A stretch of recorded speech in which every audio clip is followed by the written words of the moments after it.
Yeah, I know what you're thinking. You can get a job in the Middle East simply by trying or by magic, through others, or by fluke.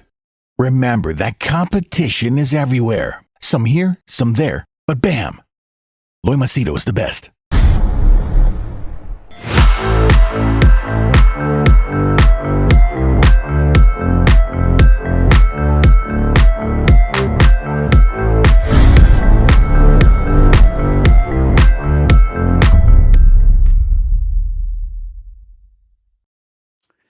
All right, in this video, I'm going to share with you my thoughts about the nationwide suspension in UAE for these, prize draws that they have. This Mahzooz and Emirates Draw, where people are winning millions almost every day. Every week, you could see someone winning 100,000, 200,000, 500,000, 1 million, 15 million. Okay. I'll give you my thoughts about it, and feel free to let me know your thoughts as well. Okay. So if you check various news outlets, whether it is Emirates or Al Arabia or whichever, you just Google search and you type in UAE wide suspension of all prizes. This is what you will get as a summary. UAE has suspended all prize draws, that is, including the most popular ones, Mahzooz and Emirates Draw. Okay.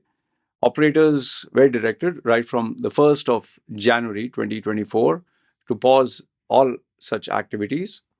This is as per the new directives. They created a new body, that was the GCGRA, that is UAE Gaming Regulatory Authority. Okay. See, and this comes in line with the direction that they're moving UAE towards, where they're having legalized gambling in Ras Al Khaimah. So obviously you need to have a single unified rule across the whole of UAE. But obviously Dubai likes to operate, its own exclusive little bubble. So, but yeah, you need to have a unified system of rules. So that is why UAE, right from, I suppose it's the federal decree, although I'm not too sure about it. I was checking to find out. Okay. So previous draws such as Mahzooz, Emirates Draw, Big Ticket, Duty Free, they were allowed to participate before. Okay. Now remember this much. Dubai Duty Free is part of the government. Okay. And they have been doing this for ages. I mean, right from the time Dubai Duty Free was there. I remember the times when my mom used to travel, she used to always buy one ticket. It was 500 dirhams. I do not know if the price is increased. Big Ticket, I think, is also a part of the UAE government. Okay, I'm not too sure. I think it's Abu Dhabi. Let me just Google search Big Ticket UAE. Okay. Big Ticket UAE is run by who? Is run by government. Okay, Abu Dhabi. It's Abu Dhabi government. Is run by the government. I'm typing it out. Okay. Yeah, the Big Ticket Lottery is authorized by the government of Abu Dhabi and operates as a regulation of UAE government. Okay. So they both are operated by the government. Now they are, the government is making money. So what they realized is this is a very lucrative business where we can make a shitload of money. And they do not want competition, just like the telecom provider. It was only Etisalat, then Dubai came out with Do. And here's the funny thing. I find this very comedic because they keep announcing in the papers that we have got 98% profit, or we are the highest earning, or the net revenues. Yeah, because you're the bloody monopoly. There's nobody else to compete with you. You're not allowing anyone else to compete. So obviously you'll keep getting profits. So in the same way, Dubai Duty Free, the government of Dubai, Big Ticket, Abu Dhabi, they are the monopoly. They want to enjoy the monopoly. They do not want more competition. Okay, and this is nothing new in UAE, because they want to maintain that monopoly. They want to enjoy the money. Otherwise, even though they claim it's a free market economy as such, it's not the case. Now, so they have suspended, but look at the double standards. You guys are suspended. We will continue. Okay. And you can say, okay, playing the devil's advocate, you can say, no, they are following the rules, the other guys are not following the rules. You cannot run a business creating your own set of rules, and especially when you're creating a business. So this Mahzooz and Emirates Draw, I'm pretty sure they ask the government what can we do and not do, what are the do's and don'ts. And then it's only when you start making lots of money and they see, man, we are losing our share, that is when they step down. And for those of you who have been in the UAE from the 1980s, you might not know this if you were not there in the UAE in the 1980s. There was one company, I think it was run by an Indian, because Indians have this kind of crazy ideas. BlackRock. BlackRock was you. Then there was another company, I can't get the name. They used to sell wallets. You know wallets, no? You buy one for $100, you get enrolled into a draw. My goodness, it used to be so jam packed, so full. There was during the announcement of the draws. Remember, this is pre-social media, pre-cell phone. It used to be so jam packed, especially in the area where they're announcing. There was no place, and all the laborers, all the Indians, all the Pakistanis who were the majority, they used to crowd, and they were taking full-page newspaper ads. One fine day, all of it stopped. Just suddenly stopped out of the blue, and they were literally giving out millions. So this, and I predicted this in my previous video. I told you they will stop it, okay, because they'll bring out the same logic that they used in illogical logic during the shutting down of BlackRock. They said this is not as per Islamic values. As if they are actually following Islamic values. See, where they want, they'll put Islamic values. Where they don't want, they'll put, no, we are an open-minded society and Islam is individual and each one will do as they wish. So there's no standard, they will suddenly put Islamic law where they want.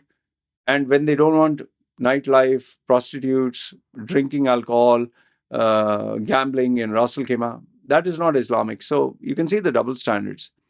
So then they are claiming, obviously, they have to be diplomatic. So they said the establishment of GCGRA aims to regulate national lottery and commercial gambling, potentially generating billions and all this diplomatic stuff, which doesn't make any sense.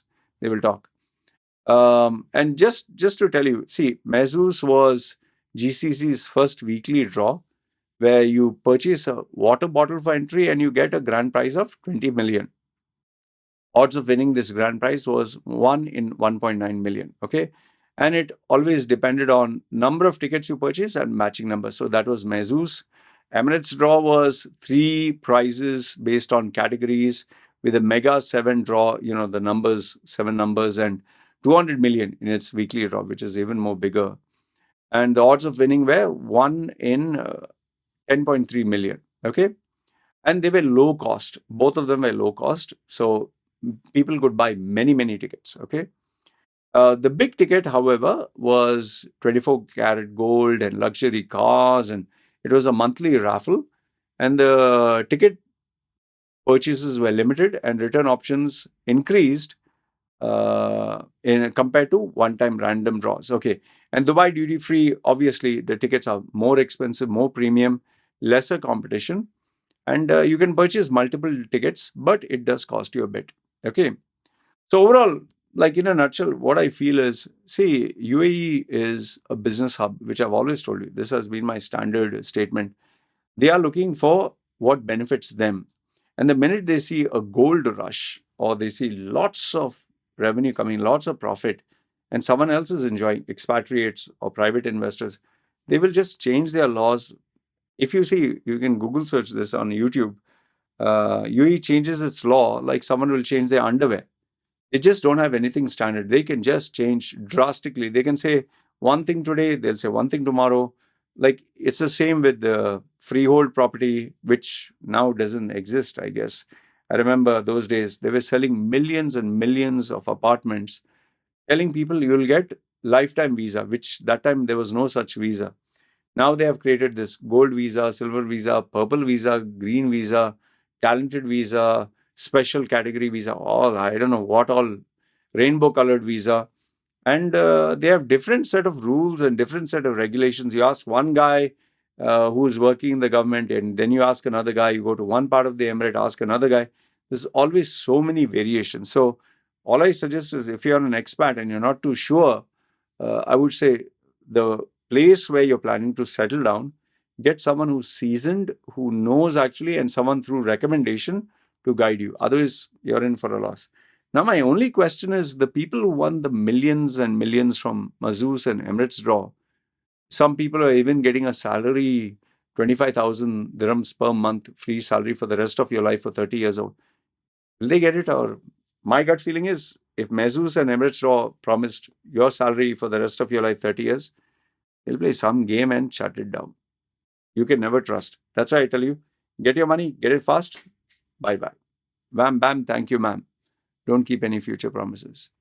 Anyway, you tell me, what do you think? Why do you think they stopped it? And do you think it's a good thing? Do you think it's a bad thing?